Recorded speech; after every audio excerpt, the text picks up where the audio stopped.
Bueno, ayer tuvimos en el programa, hoy lo vamos a repetir, es la segunda parte, a dos personalidades que van a hablar del tema de Cuba desde ópticas totalmente diferentes, tienen pasados diferentes.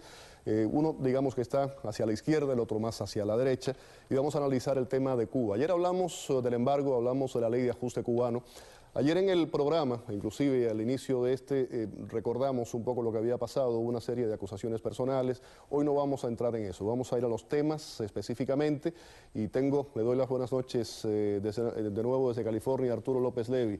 Él es experto en política latinoamericana, política comparada de la Universidad de Denver, profesor de esa universidad. López Levi, gracias por estar con nosotros. Feli, es un gran placer estar de nuevo contigo y con la audiencia de Miami.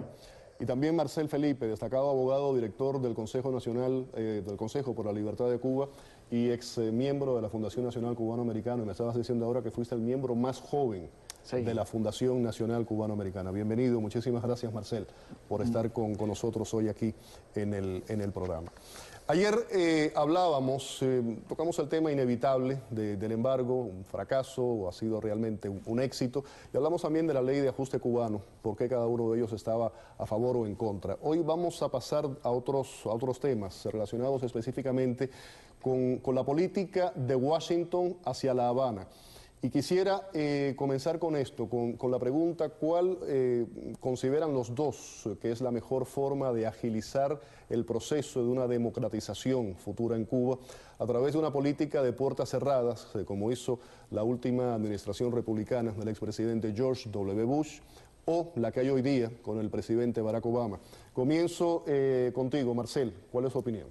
Bueno, primero que todo, el cambio en Cuba va a venir principalmente no por la política que tome Washington, sino por la oposición interna que se está fomentando y que está creciendo, el descontento que existe en la población con la dictadura y, desgraciadamente, con el reloj biológico de los octogenarios que gobiernan esa dictadura hoy en día. No obstante a eso, por supuesto que la política de Washington es de suma importancia en qué es lo que sucede en Cuba. ¿Cuál tú crees que es más efectiva de las dos? Definitivamente, en este momento hay que mantener la política, primero que todo, de sostener el embargo. El embargo tiene una razón comercial que tiene, o sea, real, económica, que tiene un impacto y que permite una negociación en el futuro, y tiene otra parte que es simbólica. En la parte comercial es muy importante. El gobierno de Cuba hoy en día se divide básicamente entre un grupo de media docena de élites, por la mayoría en sus 70, 80 años, que gobiernan y que no van a nunca dejar el poder porque ya han visto Pinochet, han visto otros casos, saben que no pueden irse. Sus hijos, que logran y tratan de mantener ese sistema y que abogarían por un sistema de estilo China para poder preservar sus beneficios. Perdóname que te interrumpa, eso lo vamos a ver más adelante, pero la pregunta básica que quería ir... Sí, pero precisamente ahí voy, discúlpame que tuve que extenderme para hablarte de esto. Y la otra parte es esos burócratas que han llegado a los 50, 60 años, que en cualquier otro país deberían de estar en la parte de encima de su profesión o de lo que han hecho toda su vida, pero que los gobernantes existentes no lo dejan llegar. Esas personas ya están desencantadas con el sistema, esas personas ya no tienen ningún deseo de continuar ese sistema, y la única forma que lo continuaran es si se levanta el embargo, si se implementa un modelo chino en el cual hay libertad a media o a tercera parte, porque entonces sí tienen algo que lucrar. Pero si no existe esa situación y tienen el embargo, más concretamente, para ellos poder sí negociar, con ellos sí se pudiera negociar. El tema, ¿se debe abrir una política que Cuba se abra al mundo, que sigan entrando remesas, que vengan viajes hacia el exterior, que el cubano de a pie tenga una perspectiva de lo que sucede fuera de la isla o no? Eso sería lo ideal, pero eso no puede suceder, porque eso no está en la política americana hacer eso. Los Estados Unidos ahora mismo puede levantar el embargo y decir, vamos a que todo americano tenga un viaje gratis para ir a La Habana. Y lo primero que va a hacer Cuba va a decir que no, y va a cambiar su discurso y va a decir, no nos pudieron matar de hambre y ahora nos quieren comprar y no nos vamos a dejar. Y lo que van a hacer es seleccionar, como han hecho en todos los otros países con que sí tienen negocio, seleccionar una empresa por cada industria, darle un monopolio o dos empresas, a cambio de que esa empresa haga cabildeo a favor de ellos y mantener ellos el mismo monopolio sobre la economía cubana. Vamos ahora con López Levi. ¿Cuál es su punto de vista al respecto?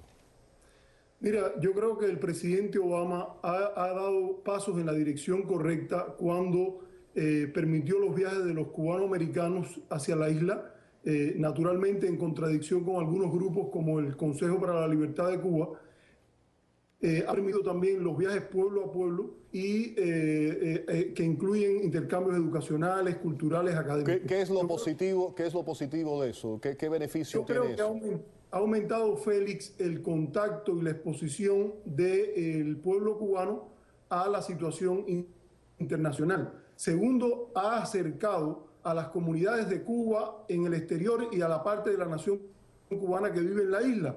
Y esto es muy importante puesto que crea dinámicas en las cuales se empieza a pensar en soluciones para beneficio de toda la nación. La parte que está dentro y la parte que está afuera, que pueden conversar. Nada se pierde cuando las personas se pueden encontrar y pueden conversar y pueden iniciar un proceso de reconciliación nacional que nos debemos hace mucho tiempo. Déjame preguntarte algo, esa segunda pregunta es para ti y después voy con la respuesta de Marcel, vamos a ir uno y uno. Si nos remontamos a final de la década de los años 70, años 77, los viajes a la comunidad, muchos le llamaban los viajes del diálogo, dialogueros. Para muchos fue un error, para otros fue el inicio, el detonante del Mariel que vino después. Y hay quienes consideran que políticamente hablando, esos viajes, permitir esos viajes en ese momento, fue uno de los grandes errores estratégicos de Fidel Castro. ¿Cuál es tu punto de vista, López Levi? Bueno, yo creo que la política norteamericana por defecto es una política de libertad, que es la que tiene hacia todas partes del mundo. El propio presidente George W. Bush dijo que el comercio y los viajes a China eran instrumentos para la libertad. Pero el dejar que llegaran esos cubanos que habían salido de Cuba al final de la década de los 70, que vieran que regresaban los gusanos, como le decían, como mariposas, ¿fue un error táctico de Fidel Castro? Yo creo que si el objetivo era mantener el sistema de la manera cerrada en que estaba, fue un error. Lo que yo creo es que más que juzgar lo que tiene que hacer Fidel Castro, yo creo que lo importante es ver cómo nosotros hacemos las políticas que son correctas, independientemente de lo que él haga. Él ha hecho todo lo posible por mantener su sistema. Yo creo que la respuesta al muro que él construyó con la prohibición de viajar fue de la parte de la derecha exiliada, fue construir otro muro. Es todo lo contrario de lo que ha hecho Estados Unidos en todas las otras partes del mundo. ¿Crees que fue el detonante, estos viajes del 77, fue el detonante del Mariel, de lo que ocurrió poco después, 3 años después? Creo que tiene razón, porque parte de las imágenes que había sobre la comunidad cubana en el exterior y sobre Estados Unidos se desbarataron. Yo mismo recibí a muchos de mis familiares que vivían en los Estados Unidos desde inicio de la revolución o incluso desde antes. Quería ver ahora, Marcel, ¿cómo lo ves tú, tu posición al respecto? Mira, el desmoronamiento del poder de Fidel Castro, que comenzó en el año 79. El año 79 académicamente se ve como la cúspide de su poder mundialmente. Y eso de ahí en adelante empezó a decaer. No tiene nada que ver con que fueron un grupo de personas a Cuba. Tiene que ver con las políticas de fracaso. Tiene que ver con el fracaso de la zafra de los 10 millones. Tiene que ver con los miles de presos políticos, que todo el mundo tiene un familiar que ha estado preso en Cuba. Todo eso es cierto, pero no crees y que eso es la razón. No tiene nada que ver. Viene la caída del bloque soviético, viene el fracaso de la zafra, como estabas diciendo, todo esto. Pero a la vez que el cubano de a pie, el que había creído en la revolución, que se quedó allí, ve que aquellos cubanos que salieron, que les llamaban gusanos, que habían salido, regresan al país y regresan además con privilegios y tienen una serie de privilegios de poder entrar a hoteles, visitar lugares, hacer cosas que a ellos no se les permitía.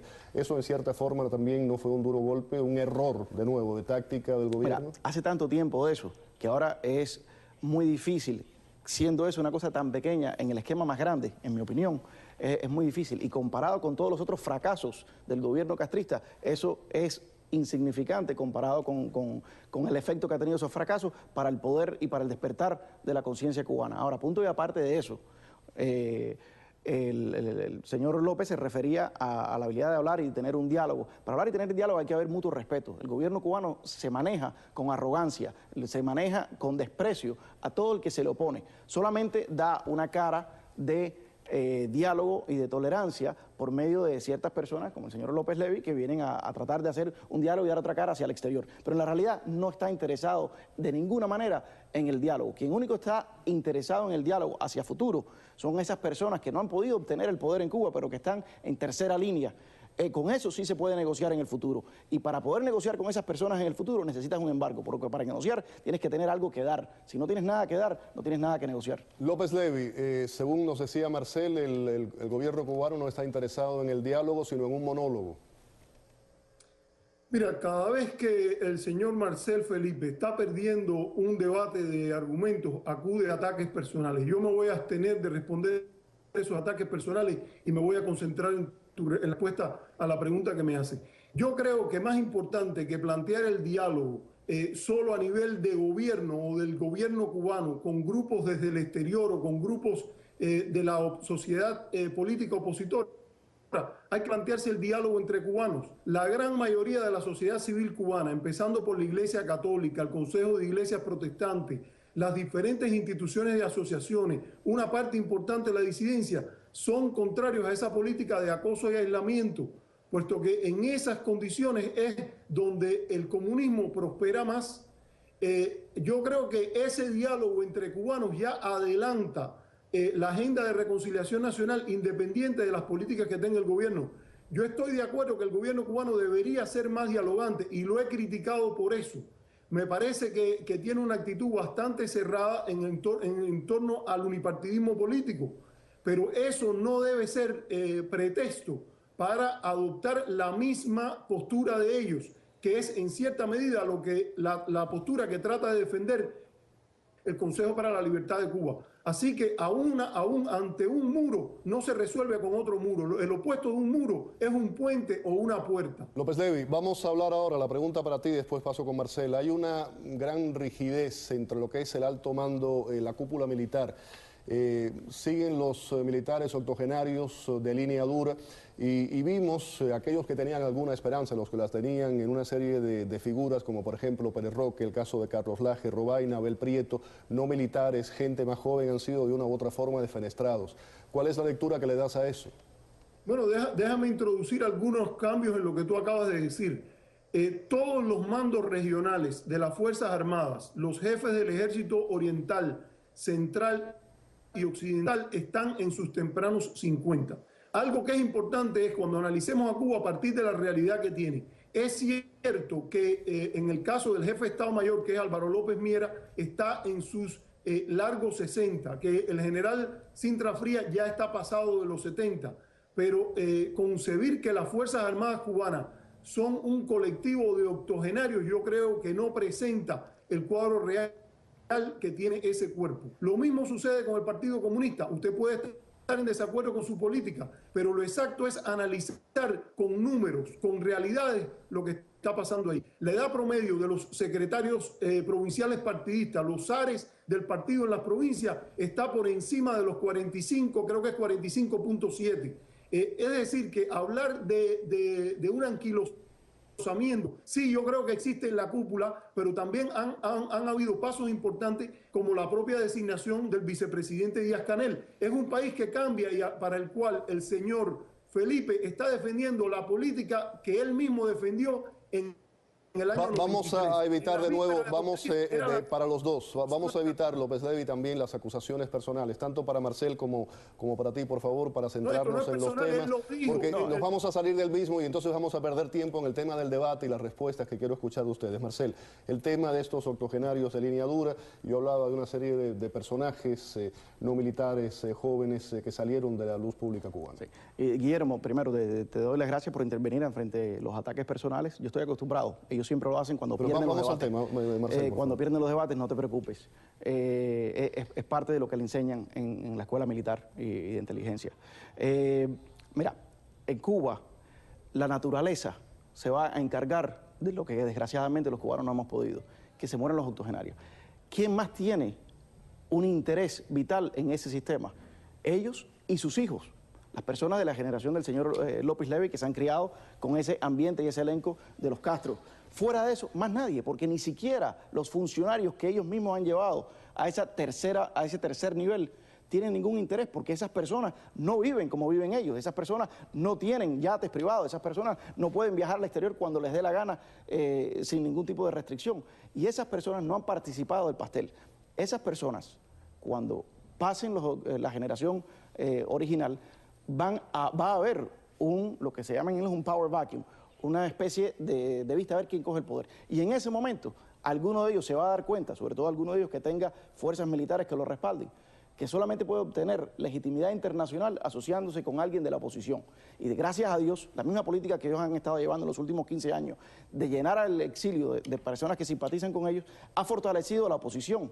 Y su propia obligación a liberalizar los mercados ha fortalecido a la oposición. Y esa oposición sigue creciendo y cuando llegue ese momento inevitable, pues esa va a ser la fórmula. Esa es la fórmula que yo estimo que es la correcta. Yo lo que defiendo, por cierto, no es ninguna política en particular. Yo defiendo la libertad de Cuba. Vamos con otro tema y ahora comienzo contigo, Marcel. Estos últimos cambios, esta reforma que ha implementado Raúl Castro, para muchos es una forma de limpiar una imagen ante el mundo. Otros dicen que sí, que hay una serie de cambios positivos. Ahora, ¿son paisaje y son movidos por la buena voluntad del gobierno o no? Han sido cambios obligados por la dinámica de los tiempos, o sea, son cambios obligados. Absolutamente, son cambios obligados por el hecho que se les ha acabado el dinero soviético, ha sido hasta cierto punto reemplazado por el dinero venezolano, del cual nunca pueden estar al 100% seguros. Han sido también en parte unas medidas necesarias económicamente, porque no tienen forma de sostener a tantos servicios que quieren ellos dar para ganarse a la gente. Y por otra parte, ha sido un poco para aplacar la opinión internacional en vista del avance que ha hecho la disidencia no violenta en Cuba, en términos de quitarle el prestigio e incluso devolverles en contra del régimen cubano muchos grupos y organismos internacionales que normalmente no eran agresivos contra el gobierno cubano. Todo eso ha cambiado. Ellos tienen que dar esa imagen para comprar tiempo, porque siempre en todo, en las negociaciones, en un combate, uno muchas veces lo que gana es comprando un poquito de tiempo y a ver qué es lo que pasa un poco más adelante. López Levi, la misma pregunta. ¿Esas reformas primero son efectivas y están motivadas por qué? ¿Han sido obligadas o realmente es un gesto de buena voluntad del gobierno cubano? Mira, en la política uno no debe buscar la explicación en la buena voluntad. Yo creo que se trata de cambios que están produciéndose en el contexto cubano, en la ausencia del carisma del expresidente Fidel Castro. En ese caso, y ante el fracaso de la economía de comando, el gobierno tiene que recurrir a reformas importantes. Y esas reformas se encaminan a darle una viabilidad mínima al sistema a través de una economía mixta, manteniendo a su vez, es la intención, el unipartidismo político. Yo creo que son cambios importantes. Cualquiera que haya viajado a Cuba en los últimos años sabe que Cuba no es la misma que en el 2006. Hay elementos importantes de continuidad, pero hay segmentos de mercado que cada día se expanden más en la venta y compra de trabajadores por cuenta propia, que ya pasan de 420.000, la expansión del sector cooperativo, la presencia del cubanoamericano en cualquier área de la vida cultural, económica y hasta política del país. Así que yo creo que son cambios importantes ante los cuales Estados Unidos debe cambiar esa imagen de un país como amenaza, por lo cual debe sacarse a Cuba de la lista de países terroristas y ver la real imagen de un país que está en transición. Vamos con otro tema. Quiero hablar de la disidencia. ¿Qué piensa de Guillermo Fariñas? ¿Qué piensa de Giovanni Sánchez? ¿Qué piensa de las damas de blanco? Se acabó aquella época de la década de los 60, de los 70, que se criticaba a la oposición, que se clasificaba siempre como una oposición beligerante. Ahora es una oposición pacífica, mujeres que caminan con flores blancas en la mano, que a través de la nueva tecnología se comunican con el mundo con señales y envíos de libertad. ¿Cómo los ve? Mire, yo creo que el desarrollo de esa nueva oposición política es parte del cambio de contexto que está ocurriendo en el país. Obviamente hubo una guerra civil en los 60 que, como tú apuntas, terminó con la victoria de las Fuerzas Armadas leales al Partido Comunista. Esa es una realidad que también hay que anotar. Aquellos que tienen sueño de una conga en La Habana para destituir y aplicar el modelo de la Helms-Burton deben enterarse que eso ocurrió. Entonces, como parte de ese proceso, de las aperturas que han habido, del deterioro en el sistema a partir de 1989, han ido apareciendo bolsones de sociedad política opositora. La tarea está en que ahora esa sociedad política opositora debe generar una oposición leal, que es algo básicamente muy la importante. pregunta, usted fue al tema del 60 y 70, yo lo había mencionado anteriormente, pero básicamente si mencionamos Guillermo Fariñas, Giovanni Sánchez, Azamase Blanca, muchos otros, ¿los aplaude? Mira, Yo creo que es bueno que haya una oposición política en Cuba. Mi pregunta es hasta qué punto esa oposición política se ha vuelto hoy una oposición leal. En mi opinión, en tanto y en cuanto haya una posición ambigua o de cooperación con la política norteamericana, que como te dije desde el principio es inmoral, ilegal y contraproducente, a mí me parece que es difícil llamar a esa parte de la oposición una oposición leal. Hay opositores que yo he visto que han condenado el embargo hacia Cuba. Uno de esos casos, por ejemplo, Oscar Espinosa Chepe. Pero en tanto y cuanto esa tarea que es dependiente es, yo no estoy aquí para apoyar o no apoyar. Mi función es entender y comprender. Y en ese sentido, yo creo que todavía le falta para poderse llamar una oposición leal. Vamos con Marcel, su opinión sobre la oposición. Mira, volvemos al mismo libreto. La única posición, según él, que es válida, es la posición que está de acuerdo con el gobierno cubano en términos de la política del embargo. O sea, ese es el libreto más viejo que tiene La Habana. Deberíamos de emplear un poquito más este debate. Realmente, para empezar por los años 60 y 70, para hablar de esa generación de cubanos que peleó contra la dictadura, hay que lavarse la boca, porque es una generación que peleó con mucha fidelidad a la libertad, que no aceptó, en el caso de la gente del Escambray, no aceptaron la ayuda de la CIA, mientras las tropas de Fidel Castro se alimentaban de Moscú, y pelearon hasta el final. Esos son hombres que verdaderamente dignos, hombres que Fidel Castro trató de romper en las cárceles y no pudo. Ahora, es verdad, al fin y al cabo, militarmente ganó Fidel Castro, y eso, no obstante, como dice él, no quiere decir que hoy dejemos de soñar con la libertad de Cuba por algo que sucedió hace 40 años, porque no son los cubanos de hace 40 años, son los cubanos de hoy en día. Los cubanos que están en La Habana en este momento son los que van a bailar esa conga de libertad cuando caiga la tiranía. Y eso lo están haciendo. ¿Cómo viene ese proceso? ¿Cómo llega esa libertad? Y para contestarte la pregunta, vamos brevemente a una cosa que él dijo, que estos cambios no se le debe mirar el motivo. Es muy importante mirar el motivo, porque precisamente es lo que conlleva al cambio. Y te voy a explicar por qué. Si no importa cuál es el motivo, primero que todo, que los cambios no son significativos, son pequeños pasos por obligación. Si no fuera por obligación, si uno dice, nada, porque es por buena fe, vamos a levantar el embargo. Entonces, el momento que tú levantas el embargo, se acaban todo ese tipo de liberación y vuelven al momento cuando ellos no necesitaban tener ese tipo de liberación, donde más nadie entraba en Cuba. Entonces, cambias y frenas eso. O sea, sí es importante el motivo. Cuando tú ves que lo están haciendo por necesidad, es cuando tienes que mantener esa política. Ahora, ¿eso cómo conlleva el cambio? Eso conlleva el cambio porque en determinado momento, cuando se rompe el status quo, y hay un status quo por el hecho de que un lado tiene armas y el otro no, el otro está militando pacíficamente, ganándose la buena voluntad del mundo, un golpe por día. Cuando eso suceda, va a haber, como siempre sucede ¿Cómo se hace ese cambio hacia la democracia? Precisamente, como siempre sucede, cuando hay una ausencia del liderazgo existente, empiezan las peleas por ese liderazgo. Y esas peleas, por supuesto, viendo la realidad, tiene que hacerse entre personas que tienen armas, entre personas que tienen ejército, personas que comandan grupos. Cuando esos grupos se enfrenten... Lo que me está diciendo que tiene que ver internamente dentro del ejército. Dentro del ejército, dentro de la seguridad del Estado, vendrán sus rasguños, ya existen y se conocen desde hace mucho tiempo. Cuando eso se profundice, llegará el momento que alguno de ellos, ya sea por razones patrióticas y de convicción y de recapacitar, o ya sea por conveniencia propia, se va a dar cuenta que la aceptación internacional de su facción depende de su alianza con la disidencia interna. López Levi, me queda un minuto de programa y quiero hacerle la siguiente pregunta para finalizar. ¿Usted vislumbra una Cuba democrática con elecciones libres, pluripartidistas, con libertad de prensa, donde un programa como este, por ejemplo, con opiniones diversas, pueda salir, lo pueda ver todo el mundo y expresarse libremente dentro de Cuba? Bueno, Feli, antes que todo quiero notar que usted nos pidió que fuéramos concisos, pero el señor Marcel consumió un tercio más del tiempo que yo. Y respondiéndole a su pregunta, seguro que quiero una Cuba en la cual haya disfrute de todos los derechos humanos, empezando por el primero de los derechos reconocidos en los convenios de derechos civiles y políticos y económicos, culturales y sociales, que es el derecho a la autodeterminación. No es función del Congreso norteamericano ni de nadie fuera del pueblo cubano decidir los tiempos, la forma y las condiciones de una eventual transición a una economía de mercado y una democracia pluripartidista en Cuba. 30 segundos, Marcel, y tengo que irme porque no tengo tiempo. Absolutamente, bien breve.